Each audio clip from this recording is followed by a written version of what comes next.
Lewis Johnson back in Terre Haute, Indiana, as we continue our coverage of the cross-country national championships. Next up, the men take to the course for 10,000 meters.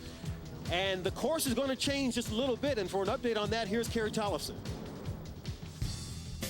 Unlike the women's race, the men run 2 laps around this course. The first 5K will really be a feeling out process. Many of the team members will be running together and keeping a controlled pace.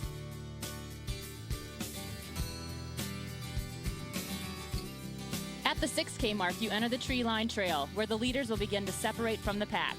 This is not only the most mentally challenging part of the course, but also the most physically challenging because they've already put in 4 miles worth of work and their legs are feeling it.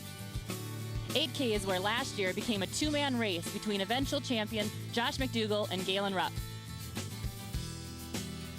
At 9K, a part of the course we haven't seen yet, the teardrop. At this point, if the guys ain't crying, they ain't trying. Out of that loop, it's a 400-meter sprint to the finish. All right, Carrie, thanks a lot. So now the men switch to 10,000 meters. It's going to be a little tougher because of the things that she just outlined. But really now this is going to be Galen Rupp's opportunity to grab that first individual NCAA title. And it won't be easy, will it? No, it won't be at all. And the conditions are tough out here, as we've said. It just seems very, very windy and more raw. I mean, I grew up in New England where it's like this. And this just seems to be ugly. I know that, Lewis. This is a tough day out here. But notice a lot of the athletes, as you watch the race, are wearing gloves, among other things, just to keep their hands warm. And I think this race really will evolve into Chalanga pushing the pace. Samuel Chalanga will push, and Galen Rupp is going to be the guy, I think, chasing and trying to monitor exactly what Chalanga is going to do. There you see Galen Rupp there with the yellow jersey on and the hat, trying to get ready for this opportunity to go out and run for a national championship. Now, he's got kind of a split personality in terms of a goal here today. He wants to win that individual title, but the team from Oregon also has a great shot, too. But they don't coexist. It's not that they don't coexist. You can be the national champion. It's not like he has to carry his team. These are highly motivated, disciplined guys. Vinland Anna gets great, talented high school kids up here that are extremely motivated. And I think you'll see Galen just kind of do his own thing. And what do you think he has to do early, Rupp, and also knowing that Chalanga will be there? What with the early goals here in the race? I think the alpha male among the two is Sam Chalanga. And he likes to set a very hard pace. He's used to that. I think he goes out hard. And if he does, the man who will tuck in behind him and be a benefit to him will be Rupp. Now, take a look at his credentials here. His first year running in America, he was 16th at these NCAA championships. He transferred from Fairleigh Dickinson University, would not allow him to compete the next year, so he had to sit out competition last year. And he wound up actually coming to the Nationals to cheer on his teammate, Josh McDougall, who won the NCAA title last year. But we'll know pretty early on here exactly who's going to set the pace, how many guys will try and stay with him. There are increasing numbers of Kenyans on these teams. Some teams have 3 and 4 of them. They tend to run very hard in the beginning, Lewis, the Kenyans do. So we may see a lot of them up front. They may have company. I'm talking about Rupp and Chalanga in the first mile or 3,000 meters of this race. So 10,000 meters, 6.2 miles. The men getting ready to put their foot on the line. The gun is up in just a moment. And you've got to be thinking that there's great anticipation, not only for what we expect in terms of individual star power, Galen Rupp and Sam Chalanga and some of the other gentlemen who will show their faces and names and bib numbers to this crowd, but also this great story of a tremendous battle between these teams who want to show their superiority on this Laverne Gibson Championship cross-country course. A great place for a national championship run. The 6th title is Oregon is going for. As you look at Sam Chalanga, very lean and short, 5 feet 7.5 inches tall, 117 pounds, very, very light, not wearing anything underneath to keep himself warm. He's got gloves on. A lot of the athletes today will wear kind of ski caps to keep the heat of their head warming the rest of their body. 255 athletes on the starting line, and there's the orange of Oklahoma State. Among their young stars, the man who was voted the high school athlete of the year last year. It looked like some athletes were questioning. Are you kidding me? We've had a false start in cross country. False start. Unbelievable. And that's why I paused for a second. I saw some of the Oklahoma State athletes look up to the left after they started running as though they knew it was a false start, and many others kept running. I've never seen that. I think we have to laugh about this, Larry. Come on. When is the last time you saw a false start in a cross-country race, Never. and especially a championship? Never. The only thing left for a false start, Lewis, is a marathon. That's right.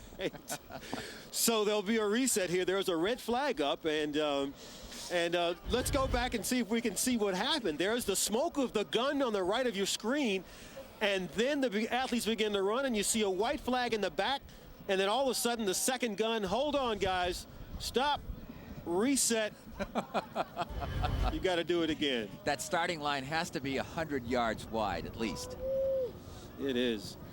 Okay, now everybody's warmed up. They've got everybody's attention here. And listen now to the cheers of all these folks supporting their team.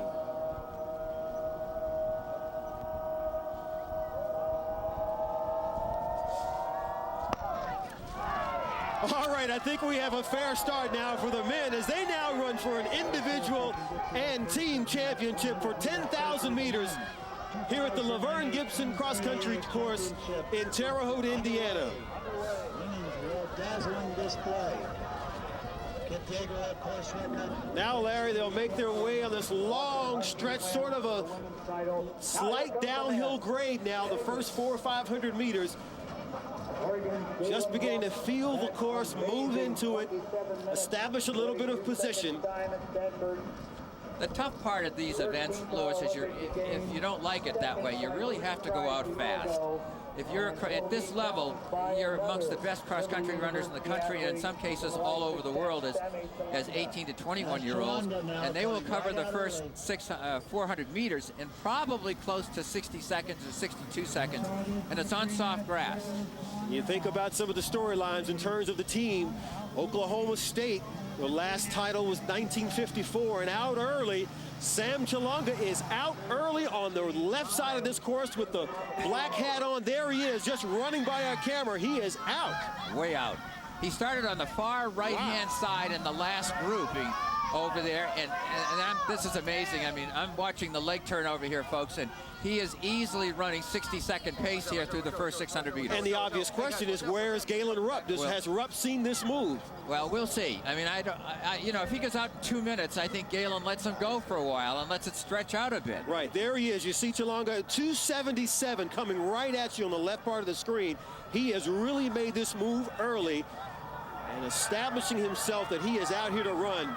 Sam Chalanga of Liberty University, number 277, and he looks to be almost in a dead sprint. Yeah, his leg turnover was amazing. Patrick Smythe from Notre Dame up in the pack, and there's the O for Oregon. He's wearing a dark top shirt for the race, and that is Galen Rupp, number 467, out with the leaders. So the men are underway, 10,000 meters, running for a national championship. We'll pick it up when we come back live on CBS College Sports in just a moment.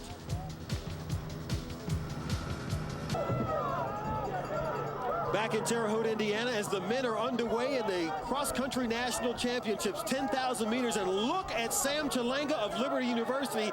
He is out, and we talked to him earlier about pushing the pace. I would like a race to be like, you know, competitive, as in people step out of their comfort zones and focus on the race, and then the race it'll just flow, you know. When it's fast and it's steady, it will flow. Like, you wouldn't need to worry about kicking and stuff like that. Well, he doesn't have to worry about a kick here with everybody else at the moment. 4 minutes and 21 seconds for the first mile.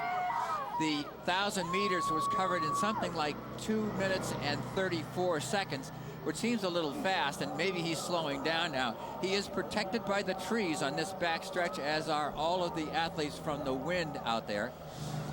And Galen Rupp, there you see him in second, is broken away from the rest of the pack, and he is approximately 8 or 9 seconds astern right now. And Rupp, when he was at Stanford for the West Regional title, just put in a performance of a lifetime. I thought it was an amazing performance. He beat everyone by 51 seconds at the West Region, did the man in second place. And, you know, he'll just work on Chalanga. He'll just work on him and try and slowly reel him in. Well, what a story Sam Chalanga has. When he was told he had to pick a sport in high school, Larry, he chose table tennis because it was easy.